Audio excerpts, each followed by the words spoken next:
मंजरी कुमारी, एक छोटी सी स्कूल की अध्यापिका, हमेशा अपने पेशे को दिल से जीती थीं। उनका मानना था कि शिक्षा केवल किताबों और पाठ्यक्रम तक सीमित नहीं होती, बल्कि यह बच्चों की जिंदगी में बदलाव लाने का एक जरिया है। हर दिन वो स्कूल जाती, एक नई उम्मीद और ऊर्जा के साथ। उनका क्लासरूम रंग बिरंगे पोस्टरों से सजा था, जहां हर कोने में कुछ न कुछ सीखने की संभावना थी। बच्चों के चेहरे पर मुस्कान थी और मंजरी मैम हमेशा उनकी छोटी छोटी बातों को ध्यान से सुनती। वो जानती थीं कि बच्चों के दिल में कई कहानियां हैं जो शब्दों में नहीं, बल्कि उनकी आंखों और हाव भाव में छुपी होती हैं। एक दिन क्लास में नया बच्चा आया, अधीर। वह थोड़ा संकोचशील था और बहुत कम बोलता था। उसका चेहरा हमेशा उदास रहता था। मंजरी मैम ने गौर किया कि अधीर ने पहले दिन से ही किसी से ज्यादा बातचीत नहीं की थी।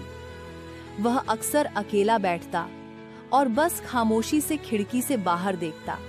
एक दिन मंजरी मैम ने उसे धीरे से बुलाया, अधीर, तुम ठीक हो? अधीर ने सिर झुकाकर हल्के से कहा, हाँ मैम, सब ठीक है। मंजरी मैम ने उसे समझाने के बजाय शांतिपूर्वक अपना ध्यान उसकी ओर केंद्रित किया। अगले कुछ दिनों में वो उसके पास गईं और उसे कुछ खास काम करने के लिए प्रेरित किया। धीरे धीरे अधीर ने कक्षा में भाग लेना शुरू किया। एक दिन मंजरी मैम ने बच्चों से एक चित्र बनाने को कहा।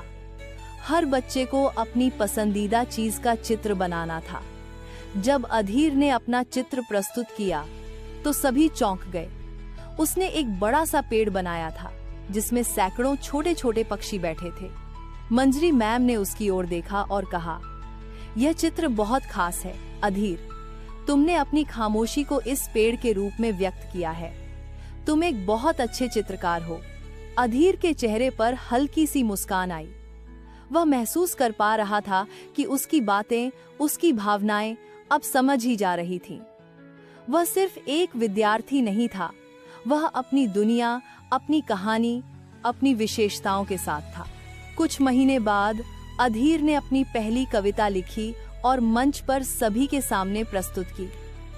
उस दिन मंजरी मैम की आंखों में एक आंसू था, लेकिन वह खुशी के थे। उसने जान लिया था कि उसके जीवन का असली उद्देश्य बच्चों की आवाजों को सुनना और उन्हें उनके भीतर छुपे हुए सपनों को पहचानने का अवसर देना था। समाप्ति के समय जब स्कूल छुट्टी पर जा रहा था, अधीर ने मंजरी मैम के पास आकर धन्यवाद कहा। मैम, आपने मुझे समझा, मेरे अंदर छुपी हुई आवाज को पहचाना। अब मुझे लगता है कि मैं कुछ भी कर सकता हूँ। मंजरी मैम ने उसे गले लगाया और कहा, तुम हमेशा कुछ बड़ा करोगे अधीर। तुमने अपना रास्ता ढूंढ लिया है और ये यात्रा यहीं से शुरू होती है। उस दिन मंजरी मैम ने महसूस किया कि शिक्षा केवल किताबों तक नहीं, बल्कि एक बच्चे के आत्मविश्वास और उसके सपनों को समझने का एक जरिया है, और यही असली सफलता थी।